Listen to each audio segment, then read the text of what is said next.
My name is Danny Cortez. I live in Los Angeles County, California.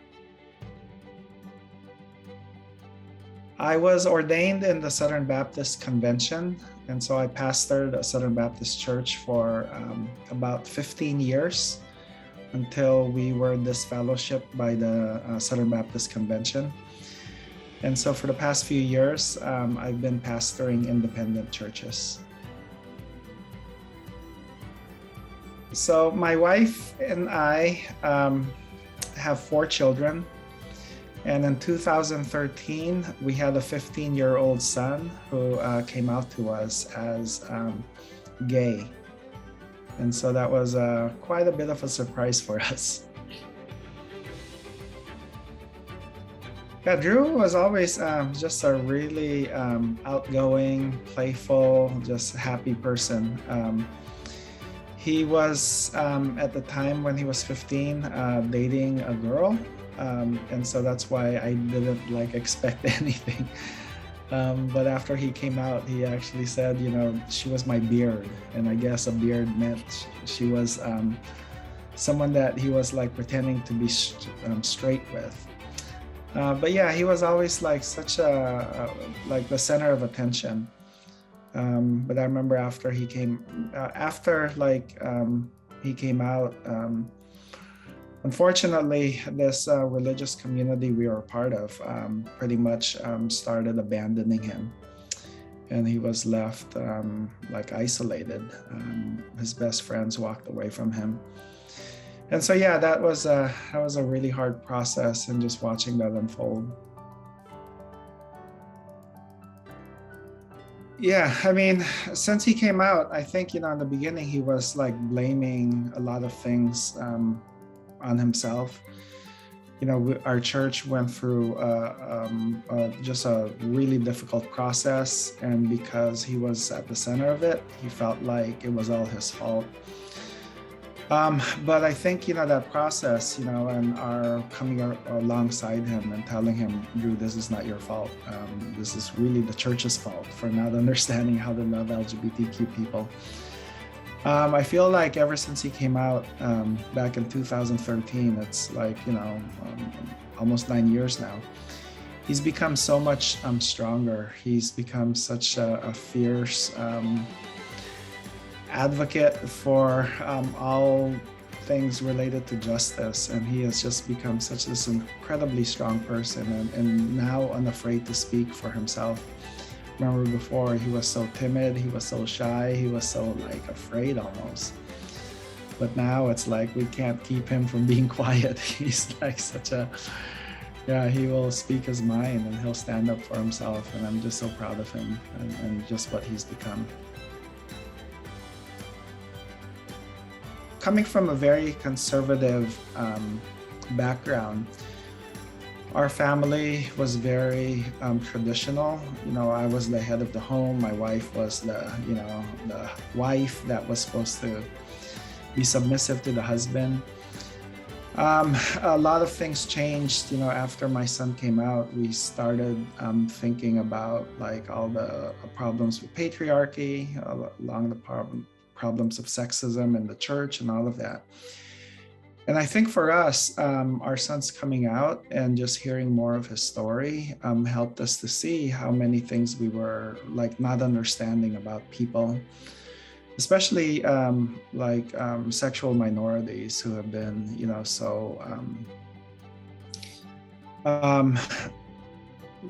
not understood. And I think as we started paying more attention to his journey, and him being very vocal about some of the trauma that he experienced in conservative, Christian spaces, we began to see that we were actually perpetuating a lot of the harm, through the way we were raising him, through the way I was even teaching as a pastor. And so I like to say that, our son helped open our eyes, and, it's kind of reverse, right? A lot of times it's the parents that are supposed to teach the kids. And so what we found, my wife and I, is that our relationship to our child began to change, and that we had to humble ourselves and become more aware that we were in the wrong. We were the ones that weren't parenting well. We weren't loving our child the way, he needed to be loved, and there was a lot of adjustments that needed to be made. And so, yeah, I think, our relationship became a lot stronger because it wasn't this patriarchal, we know what's best for you and you just listen to us and, pay attention to our rules and, and all of that and everything will be okay. Instead, I think our kids, and not just our son Drew, but all of our kids, helped my wife and I develop more of a posture of listening. And what I think we're learning is so much of the younger generation has become so much more aware of discrimination, of homophobia, transphobia, biphobia. They have the language for it. They have the friendships, that are constantly informing, those relationships. And those of us who are my age and my wife's age, we didn't grow up with all of that. And so we had to be educated. We had to do the hard work of trying to figure out the things we were never taught. And so, yeah, I think our relationship with our kids became more respectful. It became more, we had to confess, that there was a lot of things that we, raised our kids with that were just not healthy and they weren't right. And so it was, really a process of repentance for us. So I was ordained in 1993 as a Southern Baptist pastor. And as a pastor of a conservative church, the Southern Baptist denomination is the second largest Christian denomination in the U.S., just second to Catholicism. And as a conservative denomination, we always were told to pray the gay away, that God's intention was for one man, one woman, in a monogamous relationship. And so whenever someone in my church came out, we were always, trying to get them to change or get them to stay celibate. And my understanding of God at the time was this is what God wanted, that God wanted this, kind of marriage, and that to try to pray the gay away was actually to try to help someone, to help them not fall into sin, to help them not go to hell, and all of that. And so as a Southern Baptist church, we even had a fund to send people to conversion therapy to try to get them to change their orientation. But I kind of started figuring out early on that the people who were coming out to me, LGBTQ people, weren't changing at all. In fact, they were getting worse. There was suicidal ideation, there was self-harm, there was just a lot of depression, sadness, anxiety, panic attack. And I felt as a church, we're supposed to be helping people, but why is there one segment in the church where we're literally making them worse? And they got me really questioning why, if we're supposed to be helping people, why is it that every single LGBTQ people in our church doesn't seem to be served by our church?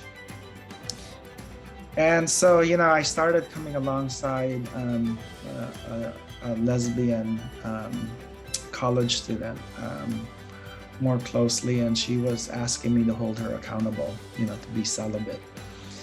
After about a year, she said, "Danny, I can't do this anymore. I think, God changed, I've changed my mind. I think God accepts me for who I am." And she actually left our church with one of the other women at our church. And I was like, you know what? Why do you have to leave? Why can't you stay? And I knew the answer. And they told me, Danny, you know why we can't stay. We wouldn't be allowed to teach Sunday school again. Our relationship wouldn't be affirmed. But I did have a deep care for them. But they challenged me and they said, "Danny, we know you've been waiting to study like the theology around same-sex relationships for some time. Will you finally like, you know, devote yourself to it? And so I accepted it. I said, yes, I will like read every book. I will do everything I can. And so I like accepted the challenge. And I went to the university I graduated from. I looked up every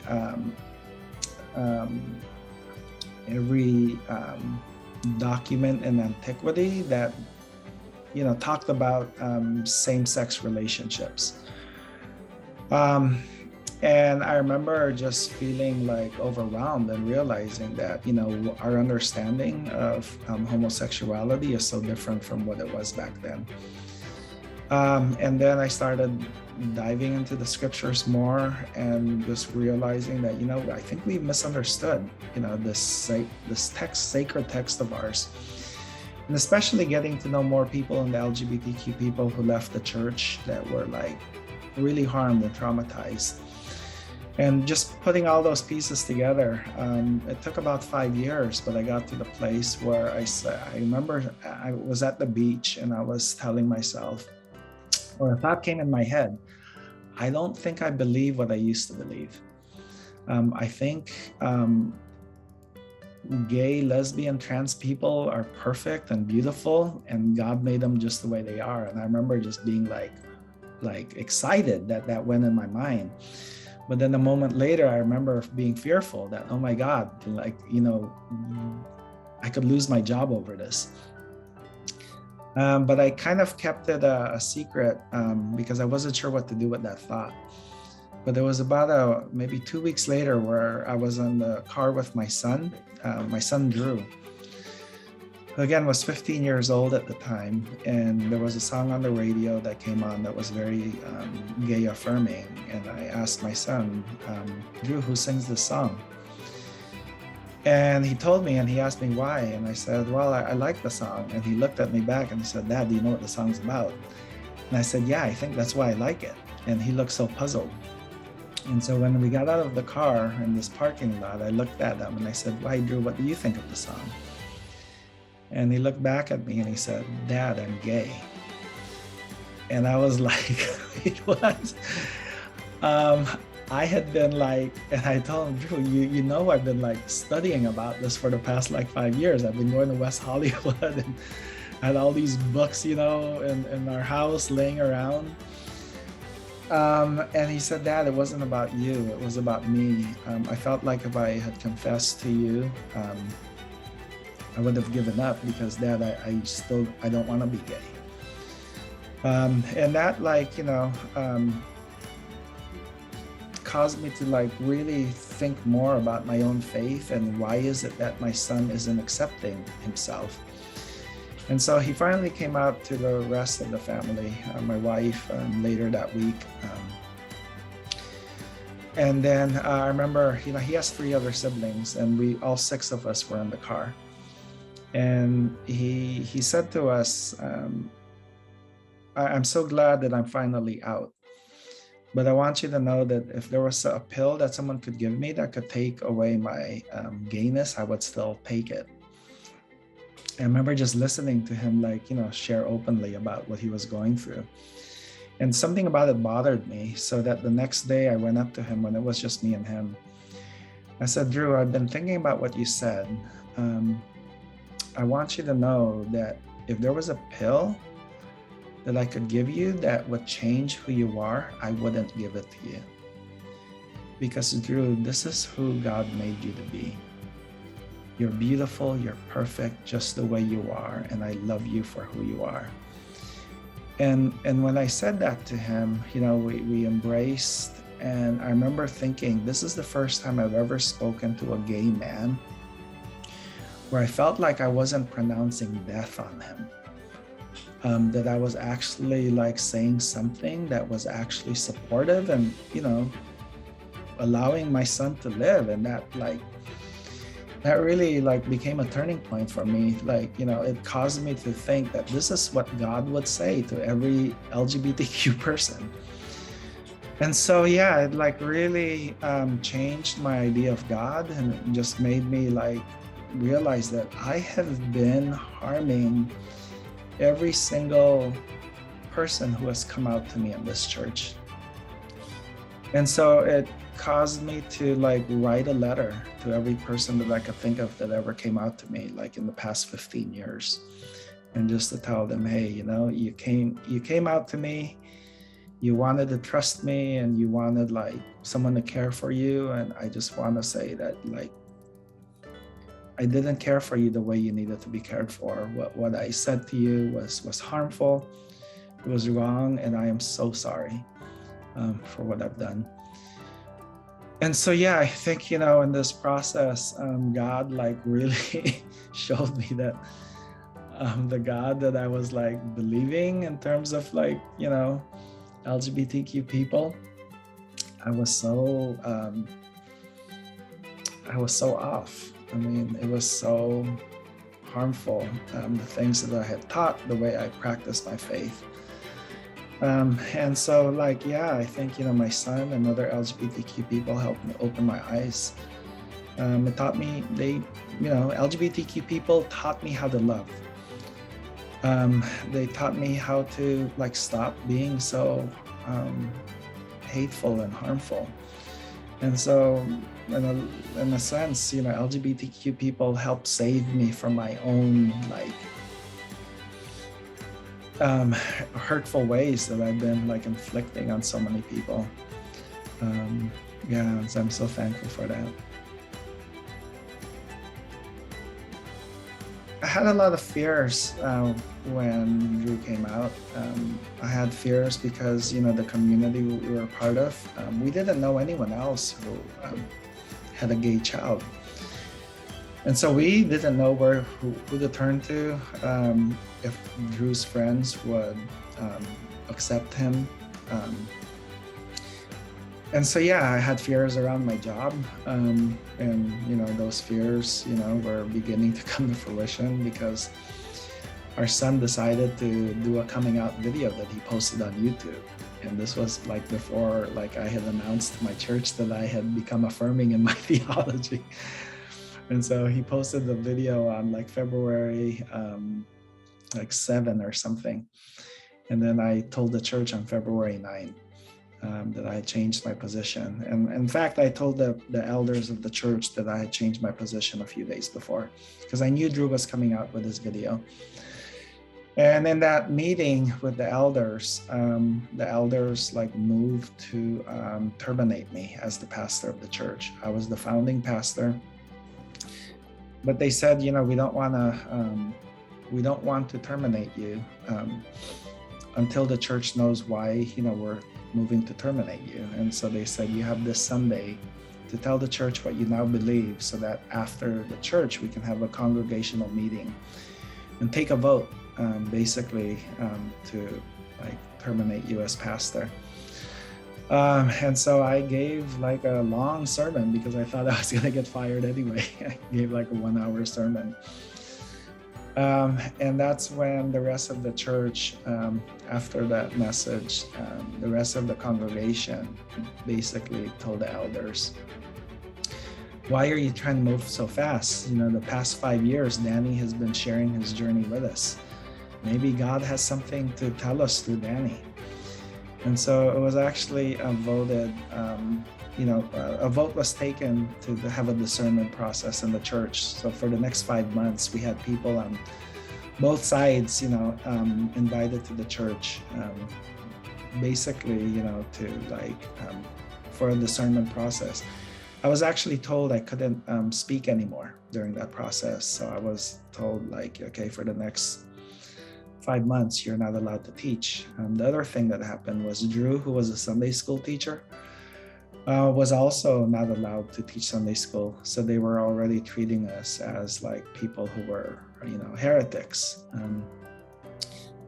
But the interesting thing was at the end of the 5 months, 60% of the church chose to become third way. And 40% chose to remain conservative. And by third way, we meant back at that time, we meant that we will allow any pastor, to practice what they believe. And so an affirming pastor like me would be allowed to officiate same-sex weddings. And so that was I couldn't believe here was a Southern Baptist church that actually allowed their pastor to officiate same-sex weddings.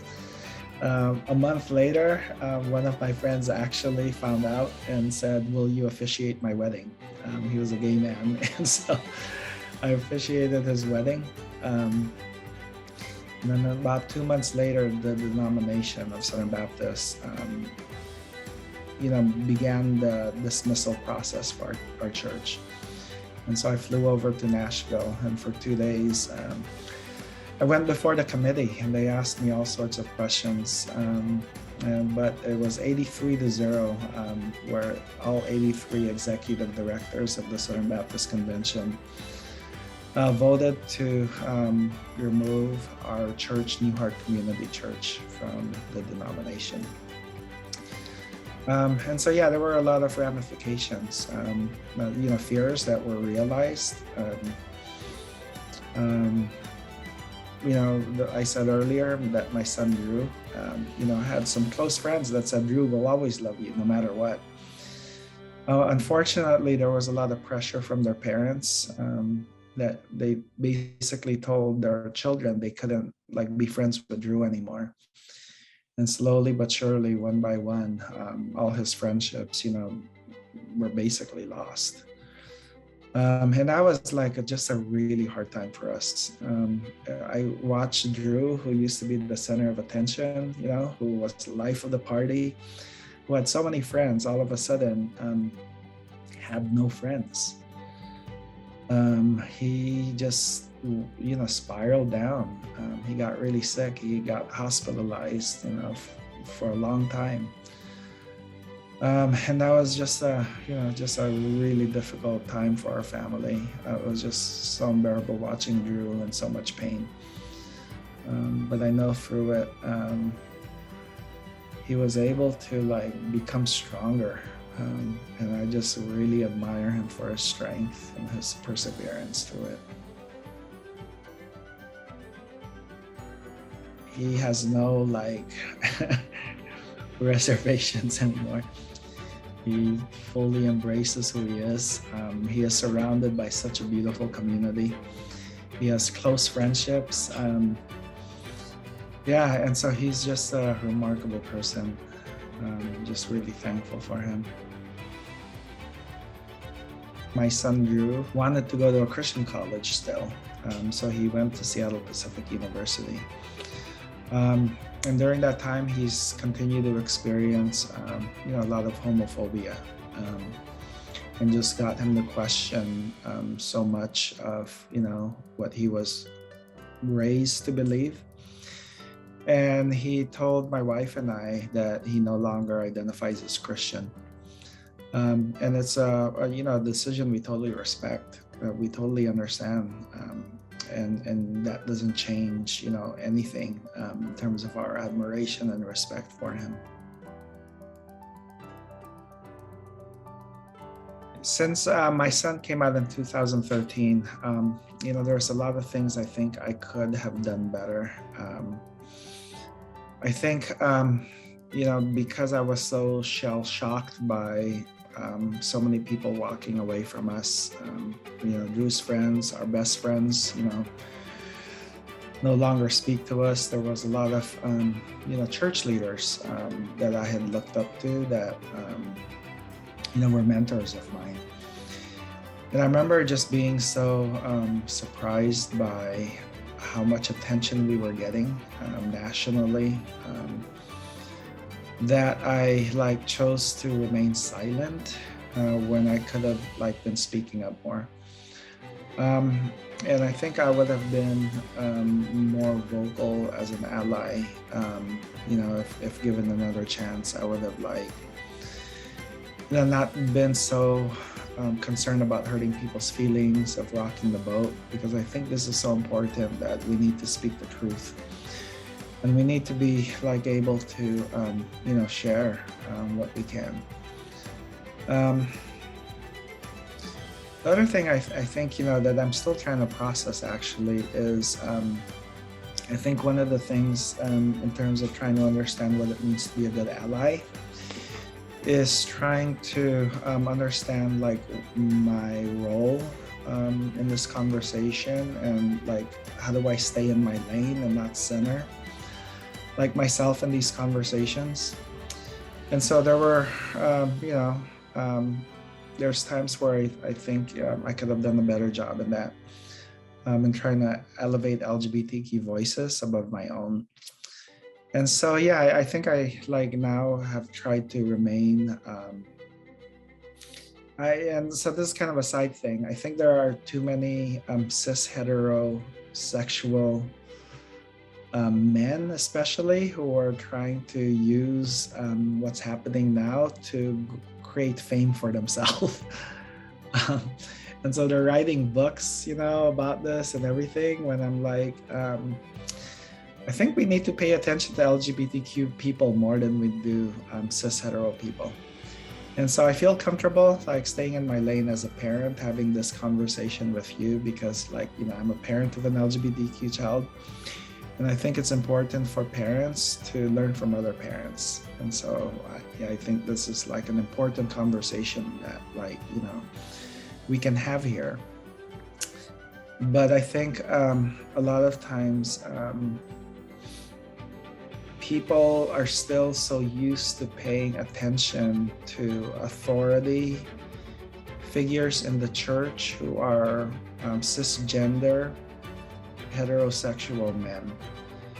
And it's time that the church learns to like center the voices of marginalized people more and hear their stories above, what we've been so accustomed to.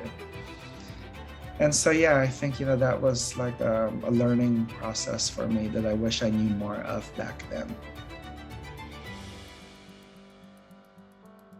I think the best thing my wife and I did was to listen. We were very cautious to like preach at our son, to give our son advice even. And I'm glad we did that, because I remember hearing a story of a gay man who I think was around 60 years old when we were talking. And he said, I came out to my parents when I was 18, and it's been like over 40 years.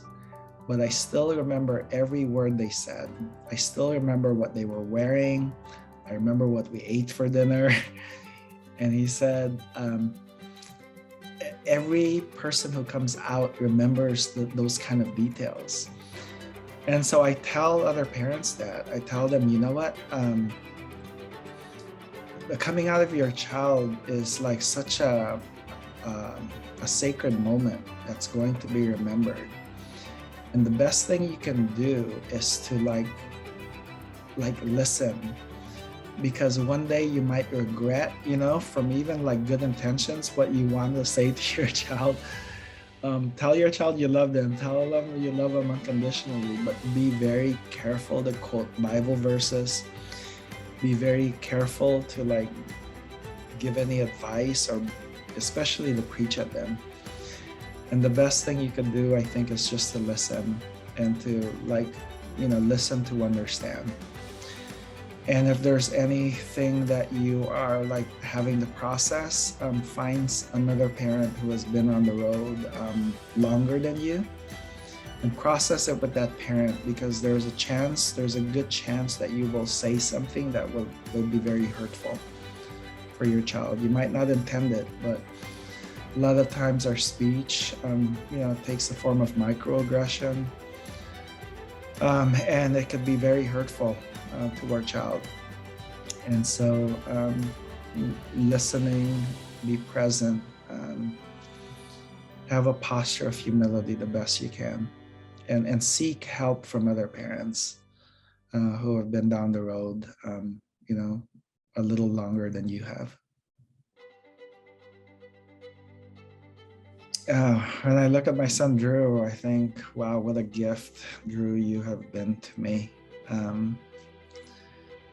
that you like your life has brought down so much of the stereotypes I grew up with, all the stuff I believed about gay people. You've proven to be wrong, to me, that they were wrong. And I look at you as this gift from God that enabled me to see just how beautiful and perfect you are. There's nothing wrong with you, that this is who God made you to be, and that we get to live in a world now where there is so much multifaceted beauty in the world, that there is just different diversity of expressions of the image of God. And I see that so fully in you, Drew. I'm so thankful for that. I think, one of the things, especially coming from the Christian faith, that we hold to is the teachings of Jesus, where Jesus says that the greatest commandment is to love God and to love neighbor. And I think, the way we can really show our obedience to our God is that we love people well. And I think, one of the things we have to do as parents is we have to try to figure out how to love our child well, regardless of what you might believe at this moment. I think the best thing to ask always, especially when things feel difficult, when you feel confused, is to ask the question, what does love look like? And I think that'll go a long way. And oftentimes love looks like not saying what you want to say. Love looks like supporting your child, even though it might go against your church. Love looks like standing up for your child when other people in the family are saying things that are hurtful. And so, one of the things I think, I think we can always ask ourselves is, in this difficult, confusing time where I'm still trying to figure things out, I might not have my theology all put in place, but I can at least ask the question, what does love look like right now? What action or words can I say that will allow my child to thrive, to flourish? Because that's what love looks like. And I hope that you would continue to ask yourself that question.